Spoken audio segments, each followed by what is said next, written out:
Hello student, आज हम phenol की रिएक्शंस देखेंगे। इससे पहले लेक्चर में हम फिनोल की एसिड स्ट्रेंथ देख चुके थे, जिसमें कंपैरिजन भी किया था हमने एलिफेटिक अल्कोहल और कार्बोक्सिलिक एसिड के साथ में। आज हम फिनोल की केमिकल रिएक्शंस के अंतर्गत देखेंगे। जैसा कि हम जानते हैं, फिनोल में एक बेंजीन रिंग और OH ग्रुप होता है। तो OH ग्रुप की रिएक्शंस सारी की सारी वैसी ही होंगी जैसे अल्कोहल्स में होती हैं। मीन्स OH बॉन्ड की टूटने वाली रिएक्शन और RO, यहाँ पे AR एरोमेटिक रिंग और O बॉन्ड के टूटने वाली रिएक्शन। मीन्स H पॉजिटिव के रूप निकलेगा और OH नेगेटिव के रूप में निकलेगा। तो ये दो रिएक्शंस तो अल्कोहल के समान ही होती हैं। फिर भी कुछ रिएक्शंस अल्कोहल और फिनोल में डिफरेंट होती है, वो भी हम देखेंगे। इसके अतिरिक्त फिनोल में बेंजीन रिंग के कारण भी रिएक्शंस होती हैं। तो यहाँ पे हम कह सकते हैं कि फिनोल में 3 प्रकार की रिएक्शंस होंगी। OH के बॉन्ड के टूटने वाली रिएक्शन, ARO बॉन्ड के टूटने वाली रिएक्शन और बेंजीन रिंग की रिएक्शंस होती हैं। तो जैसी जो रिएक्शंस अल्कोहल्स में हो रही थी, वैसी की वैसी रिएक्शंस भी फिनोल में भी होती हैं। जैसे H वाली reactions means reaction with sodium या सोडियम हाइड्रोक्साइड के साथ अगर रिएक्शन कराई जाती है, सोडामाइड के साथ रिएक्शन कराते हैं तो सोडियम फिनो ऑक्साइड्स का फॉर्मेशन होता है और हाइड्रोजन गैस जो है वो निकलती है। इसी प्रकार से H की रिएक्शन और है, means reaction with acetyl chloride या एसिटिक एनहाइड्राइड के साथ अगर रिएक्शन कराते हैं तो एस्टर का फॉर्मेशन होता है। यहाँ पे भी उसी प्रकार से फिनोल की क्रिया जब एसिटाइल क्लोराइड या एसिटिक एनहाइड्राइड के साथ कराएंगे तो फेनिल एसीटेट जो कि एक एस्टर है वह प्राप्त होता है। इसी में नेक्स्ट रिएक्शन जो है वह उसकी ARO बॉन्ड की टूटने वाली मीन्स OH वाली रिएक्शंस जो होती हैं। H वाली रिएक्शन और है एल्काइलेशन रिएक्शन। एल्काइलेशन और एसिटाइलेशन रिएक्शंस होती हैं, जिसमें एसिटाइलेशन रिएक्शन तो हमने देखी अभी, जिससे एस्टर का फॉर्मेशन होता है। एल्काइलेशन रिएक्शंस या इसको हम कहें इथरीकरण, जिससे ईथर का फॉर्मेशन होता है। मीन्स फिनोल की क्रिया जब एल्किल हैलाइड के साथ कराते हैं तो ऑर्थो एल्किल डेरिवेटिव या एरोमेटिक ईथर का फॉर्मेशन होता है, जिसमें C6H5OH और RX एल्काइल हैलाइड के साथ रिएक्शन कराएंगे तो R पॉजिटिव और X नेगेटिव होता है। यहाँ पे जब H पॉजिटिव के रूप में निकलेगा तो R पॉजिटिव वहाँ पे सब्स्टिट्यूट होगा और C6H5OR ईथर का फॉर्मेशन होता है, जिसकी मैकेनिज्म इस प्रकार से दी गई है। इसमें R जो है वो आपका एल्किल ग्रुप होता है, उसमें हम ले सकते हैं मेथिल हैलाइड ले सकते हैं, एथिल हैलाइड ले सकते हैं। तो उस जो हाइड्रोकार्बन ग्रुप लिया है उसके अकॉर्डिंग उसका ईथर जो है वो बन जाता है। ईथर का फॉर्मेशन और दूसरे तरीके से भी किया जा सकता है, जिसमें हम कह सकते हैं कि गर्म थोरिया उत्प्रेरक की उपस्थिति में अगर फिनोल की क्रिया अल्कोहल की वाष्प के साथ कराई जाती है, या हम कहें गर्म थोरिया उत्प्रेरक से यदि फिनोल व किसी अल्कोहल की वाष्प को प्रभावित किया जाता है तो फेनिल ईथर जो है वो प्राप्त होता है। तो ये दो मेथड हैं जिससे हम ईथर का फॉर्मेशन कर सकते हैं। पहला alkylation reaction means reaction with alkyl halide, जिससे ईथर का फॉर्मेशन होगा। दूसरी रिएक्शन जिसमें अल्कोहल की और फिनोल की वाष्प को थोरिया कैटलिस्ट होता है उसकी प्रेजेंस में रिएक्शन कराई जाती है, तो उस केस में भी ईथर का फॉर्मेशन हो जाता है। जैसा कि हम यहाँ पे देखा है हमने C6H5OH plus CH3OH in presence of गरम थोरिया तो C6H5O CH3 मिथॉक्सी बेंजीन अथवा एनीसोल जो है वह बनता है, जो कि एक ईथर होता है।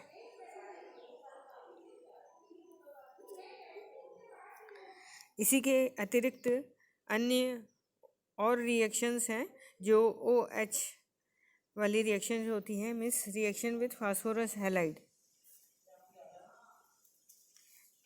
तो उसमें क्लोरो ग्रुप का सब्स्टिट्यूशन होगा OH के स्थान पे, मतलब न्यूक्लियोफिलिक सब्स्टिट्यूशन रिएक्शंस होंगी जिसमें हैलाइड का सब्स्टिट्यूशन होगा। इसमें हम कह सकते हैं कि जब phosphorus trichloride, phosphorus pentachloride, phosphorus tribromide के साथ जब फिनॉल की क्रिया कराई जाती है तो उनके हैलाइड्स का फॉर्मेशन होता है।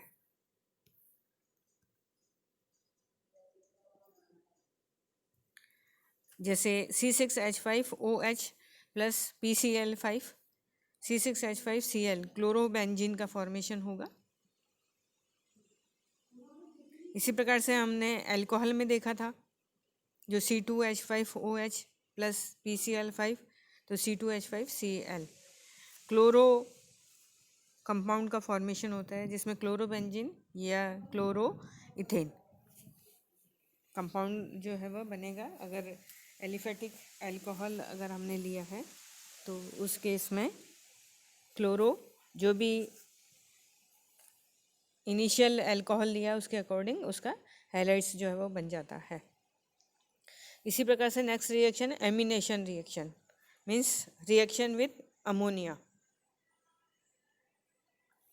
Reaction with ammonia high temperature, high pressure या जिंक क्लोराइड और कैल्शियम क्लोराइड की प्रेजेंस में अगर रिएक्शन कराते हैं तो ये रिएक्शन क्योंकि OH ग्रुप की है तो NH2 का सब्स्टिट्यूशन होगा और एमीन्स का फॉर्मेशन होता है, जिसमें हम कह सकते हैं जब फिनोल की क्रिया अमोनिया के साथ करवाई जाती है हाई टेम्परेचर, हाई प्रेशर या जिंक क्लोराइड और कैल्शियम क्लोराइड के प्रेजेंस में तो एनिलीन का फॉर्मेशन होता है, मीन्स C6H5NH2 का फॉर्मेशन होगा। इथेनॉल के साथ अगर कराते हैं तो एथिलेमिन का फॉर्मेशन होता है। तो ये रिएक्शंस थी जो फिनॉल और अल्कोहल में समान प्रकार की होती हैं, परंतु फिनॉल में कुछ रिएक्शंस OH वाली रिएक्शन जो है वह अल्कोहल से भिन्न होती हैं, जो इस प्रकार से हैं। फेरिक क्लोराइड के साथ अभिक्रिया कराते हैं तो फिनॉल के जलीय अथवा अल्कोहलिक विलयन फेरिक क्लोराइड विलयन के साथ गहरे रंग वाले जल में विलयशील जटिल यौगिक बनाते हैं। इसी आधार पर फिनॉल का परीक्षण किया जाता है। फेरिक क्लोराइड विलयन के साथ कुछ फिनॉल निम्न प्रकार से रंग देते हैं, जबकि यह फेरिक क्लोराइड के साथ अल्कोहल जो हैं वो कोई रिएक्शंस नहीं देते हैं। फिनॉल और रेसोर्सिनॉल पर्पल कलर देंगे, कैटिकॉल और ऑर्थोक्रिसॉल हरा, पैराक्रिसॉल और मेटाक्रिसॉल नीला और बैंगनी, क्विनॉल लाल कलर का देता है। इस प्राप्त रंग के आधार पर हम बता सकते हैं कि कौन सा फिनोलिक ग्रुप वाला कंपाउंड होता है। एसिडिक प्रॉपर्टी अगर देखते हैं हम तो अल्कोहल से फिनॉल की एसिडिक प्रॉपर्टी जो है वह ज़्यादा होती है। बनेगा वही फिनॉक्साइड आयन ही बनेगा, परंतु यह अल्को ऑक्साइड की तुलना में अधिक स्टेबल होता है, तो कुछ मात्रा में फिनोल अल्कोहल से ज़्यादा एसिडिक होता है, जो हम पहले भी डिस्कस कर चुके हैं।